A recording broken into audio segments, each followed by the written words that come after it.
¿Alguna vez nos hemos detenido a pensar en esto?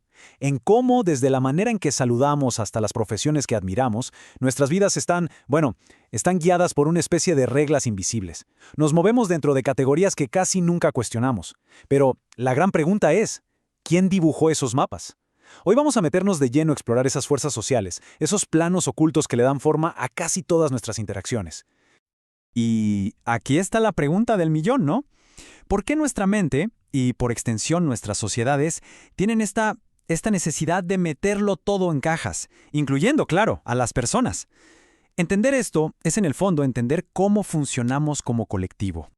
Para este análisis vamos a hacer un recorrido en 5 paradas. Primero, vamos a ver ese plano invisible de la sociedad. Después, nos metemos con la cultura, que es como su sistema operativo. Tercero, el poder, o sea, ¿quién escribe el código? Cuarto, veremos cómo se construyen nuestras identidades. Y para terminar, los muros que a veces levantamos con esas mismas categorías. Muy bien, empecemos a desglosar esto. Quizá la mejor manera de pensar en la cultura es justamente como el sistema operativo de una sociedad. Es ese software fundamental que está corriendo todo el tiempo en segundo plano y que dicta cómo funcionan todos los demás programas. A ver, por lo general se piensa en la cultura de dos maneras. Está la visión elitista, ¿no? La que asociamos con los museos, las bellas artes, la que tiende a dividirnos entre cultos e incultos. Pero la que nos interesa para este análisis es la visión antropológica, y esta es mucho más amplia. Cultura es todo lo que creamos como seres humanos, desde un martillo hasta un poema, todo. No es algo que se tiene, es algo que se hace. Y aquí está la clave de todo, como la definió el sociólogo Néstor García Canclini. La cultura no es algo estático, para nada. Es un proceso, una maquinaria simbólica que puede reforzar el sistema social que ya existe o puede darle la vuelta por completo. Es una fuerza que está en constante movimiento. Entonces, si la cultura es el sistema operativo, esto nos lleva a la siguiente pregunta, que es inevitable. ¿Quién escribe el código? ¿Por qué ciertas normas, ciertos valores, se vuelven dominantes mientras que otros quedan al margen? Bueno, aquí es donde entra en juego el concepto de poder. Para entender esto, hay una herramienta clave que nos dio el pensador Antonio Gramsci, la hegemonía. Ojo, que no se trata simplemente de poder por la fuerza bruta, no, la hegemonía es mucho más sutil.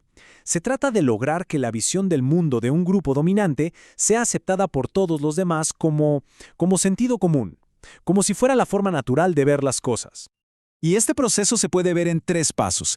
Primero, un grupo impone sus normas. Segundo, esas normas se legitiman, se presentan como la única forma lógica y natural de hacer las cosas. Y el paso final, que es el más poderoso de todos, se oculta el truco. Se nos hace olvidar que es una construcción que beneficia a unos pocos y, sobre todo, que no es la única opción posible. De acuerdo, ya basta de teoría. Vamos a ver cómo funciona todo esto en el mundo real, en el día a día. Tomemos 2 categorías que solemos dar por sentadas, el género y la juventud, y veamos cómo se construyen, literalmente, ladrillo por ladrillo. Empecemos por el género. Aquí la clave es saber distinguir entre sexo y género. El sexo se refiere a la biología, cromosomas, anatomía, hormonas. El género, en cambio, es toda esa capa cultural que la sociedad le pone encima. Pensemos, no hay nada biológico que diga que el azul es de niños o que ciertos trabajos son de hombres. Eso es el género, el conjunto de roles y expectativas que la sociedad construye. Es que el género no es solo cómo alguien se siente por dentro, es un sistema completo que organiza a la sociedad, establece reglas, expectativas y, muy a menudo, valora más lo considerado masculino que lo femenino, y ahí es donde se crea la desigualdad. Esto no es biología, es arquitectura social. Y vamos con el segundo ejemplo, la juventud. Creemos que es una etapa biológica y ya, pero en realidad es una invención social bastante reciente. El concepto de moratoria social lo explica perfecto. Es una especie de permiso que la sociedad le da a una persona para que se prepare para ser adulta. Pero claro, ese permiso no es igual para todos. La experiencia de ser joven en el siglo XIX era muy, pero muy distinta a la de hoy, y por supuesto depende enormemente de la clase social. Ya hemos visto cómo se construyen las categorías. Ahora toca enfrentar la consecuencia más peligrosa de todo esto, porque cuando estas construcciones sociales se vuelven rígidas, jerárquicas, se convierten en los cimientos para los muros que nos separan, el prejuicio y la discriminación. El investigador Roger Bastide lo definió con mucha claridad. El prejuicio no es solo tener una opinión negativa y ya, es el motor ideológico, es ese conjunto de creencias y sentimientos que actúan como una justificación para tratar a todo un grupo de personas de manera injusta. Es, digamos, el porqué detrás de la acción de discriminar. Lo más grave es que el prejuicio no vive solo en la mente de las personas. Se puede convertir en ley, en sistema. Quizá el ejemplo más brutal de esto es la historia de la segregación en Estados Unidos. Después de abolir la esclavitud, se crearon leyes para mantener la separación. El lema era separados pero iguales, pero la realidad fue casi un siglo de discriminación institucionalizada, legal. Así es como un prejuicio se convierte en la arquitectura de toda una sociedad.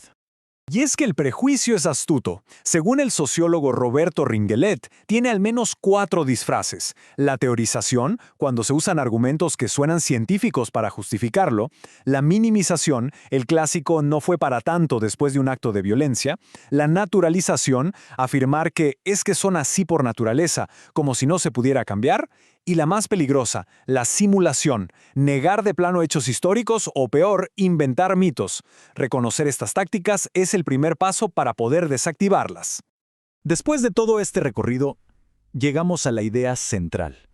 La conclusión más importante que nos podemos llevar, y es esta: las categorías que usamos para entender el mundo, género, raza, clase, no son naturales, no están talladas en piedra, son construcciones.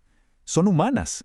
Pero ojo, que sean construcciones no significa que no sean reales, para nada. Sus consecuencias son muy, muy reales. Crean desigualdad, justifican la discriminación, son la base de muchísimos de nuestros conflictos. Pero la buena noticia es que si entendemos que nosotros las construimos, también podemos entender que nosotros podemos deconstruirlas. Así que la pregunta final no es para buscar una respuesta inmediata, sino más bien para la reflexión. Si estas reglas no son naturales, si el plano de nuestra sociedad lo dibujaron manos humanas, entonces también puede ser redibujado. La pregunta que nos queda en el aire es, sabiendo esto, ¿qué vamos a construir ahora?